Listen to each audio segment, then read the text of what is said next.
This arrived 10 minutes ago, and when did a package of these dimensions ever mean something bad? As far as I know, never. How do I open this?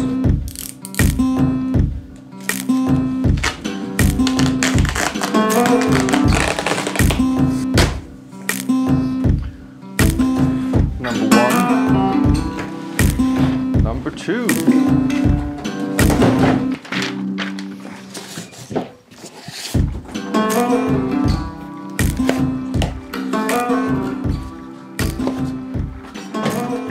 Aha! We have two instructions, one in English and one in German.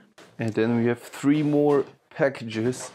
I assume this is going to be the body, this is going to be the neck, and this is going to be all kinds of metal materials, screws and nuts and bolts and pickups and guitar strings.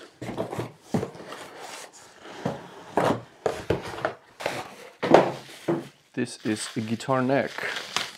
Ooh. Slick. Now, this of course is very important. How good is the body?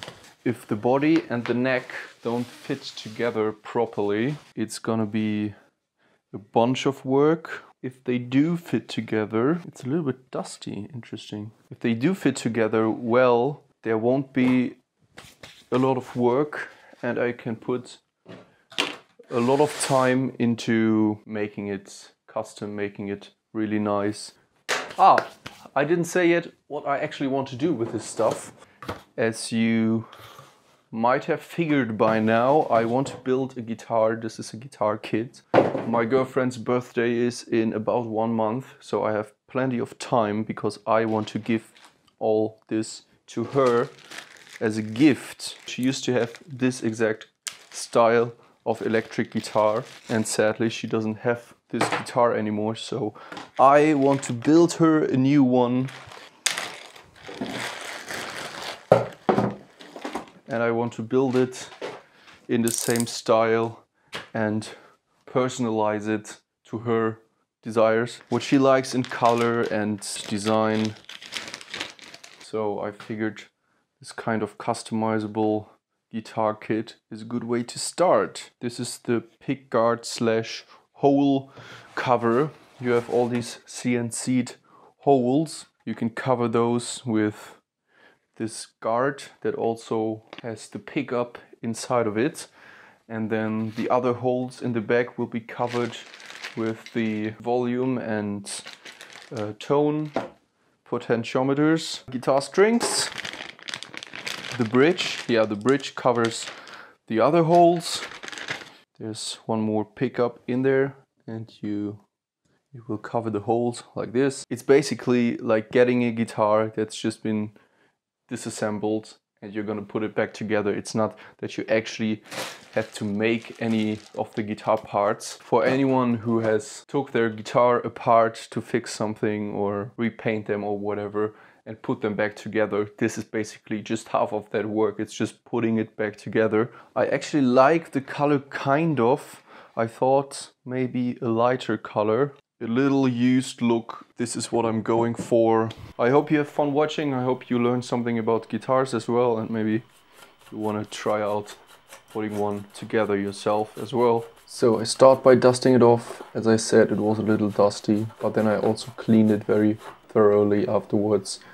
To prepare it for painting, for the paint job, I have my special method of wire and wall, and then I use this spray paint, this effect spray paint that has a very matte, chalky finish. And as always with painting, I do lots of very thin coats that I let dry in between to get a very even matte finish without drips and drops and without any inconsistencies. I did 4 layers this time.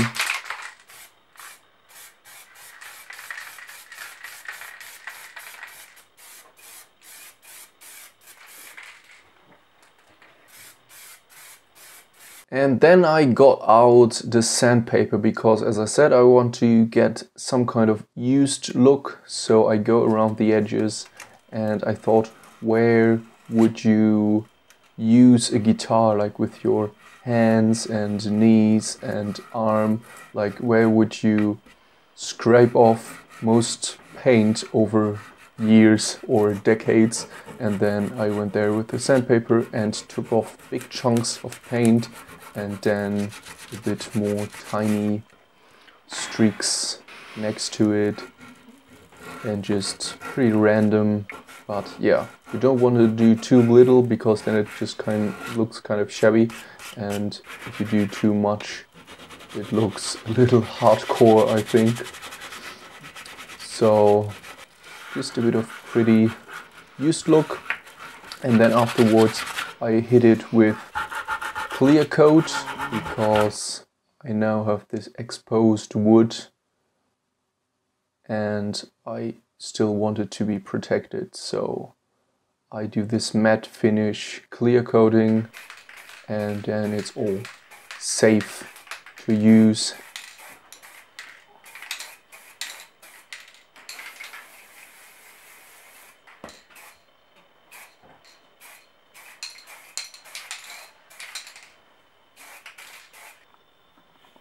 So, as you see, this headstock of the neck it comes in this rectangular angled shape, and you have to saw it yourself into an organic guitar typical shape. I went with this typical Telecaster headstock shape, so I made this cardboard template.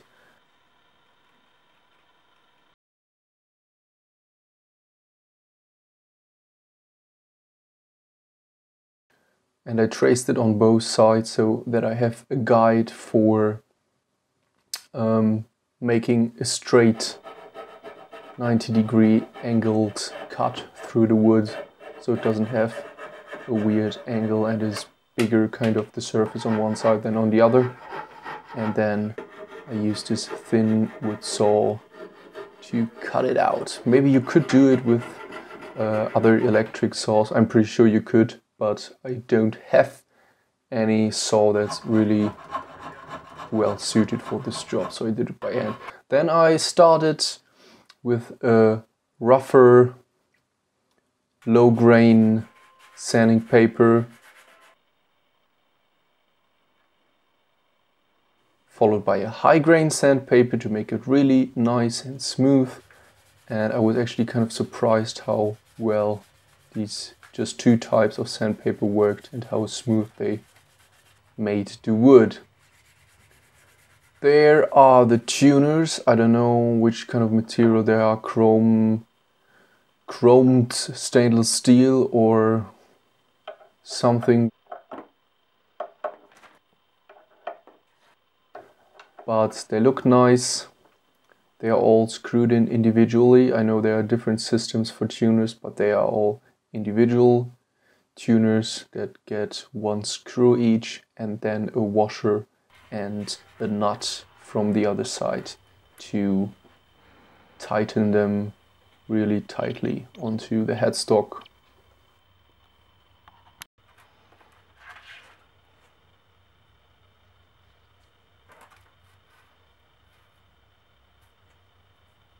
Then there are those metal waves, let's call them, and they're supposed to keep down the strings, the higher strings that have a longer distance to their tuner, so that they don't kind of jump out of their nut slit up there.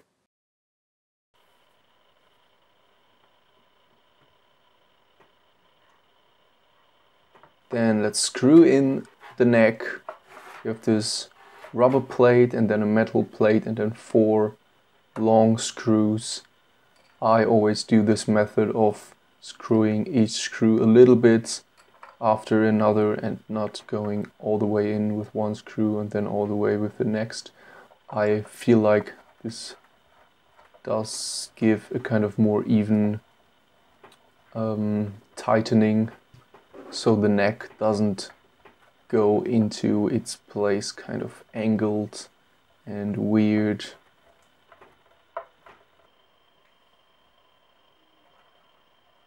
What I like about these electrics is that they all have snap kind of connections. I don't know what the technical term is.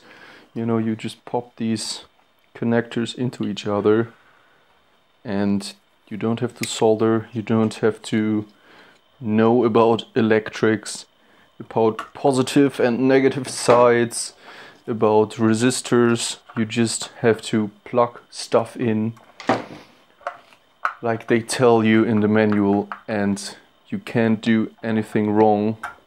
The more you get into building guitars, the more you will find out that guitars, electric guitars, can be kind of dangerous when it comes to electrics, when it comes to amplifiers.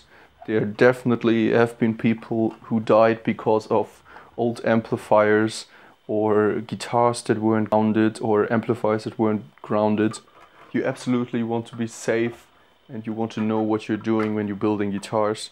So I think these kit guitars are a nice gateway for people who like guitars but who don't want to get completely into the weeds with all the technicalities. So now that the bridge and the pickguard are in place, I assemble the jack output by taking this jack socket and putting a washer and a nut over it and another nut to attach it to this metal plate that you then can screw on the outside. Now popping the plugs for the bridge pickup and the other front pickup into the volume and tone potentiometers, and getting rid of this protective foil.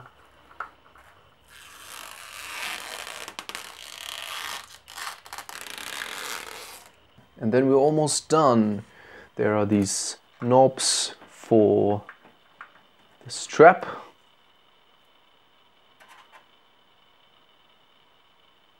And then I can put on the strings.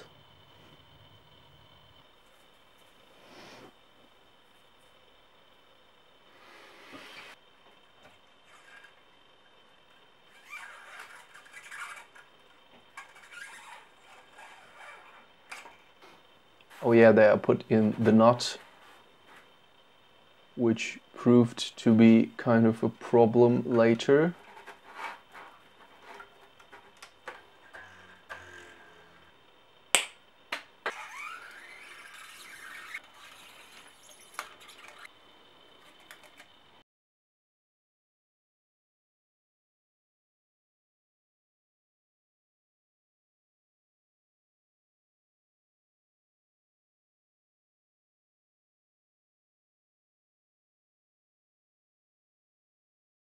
Now I'm adjusting the height of the bridge, which is because I felt like the strings were a little too low and they made this kind of snaring sound. I adjusted the truss rod, which bends the neck a bit to the front, so that all the strings get a bit higher. The problem is really the nut, so next time I change the strings, I think I'm gonna replace the nut with a slightly higher nut, but I think it's okay for now, and it's okay to play, and as soon as you start playing in the second or third fret, really, it stops the snaring sound.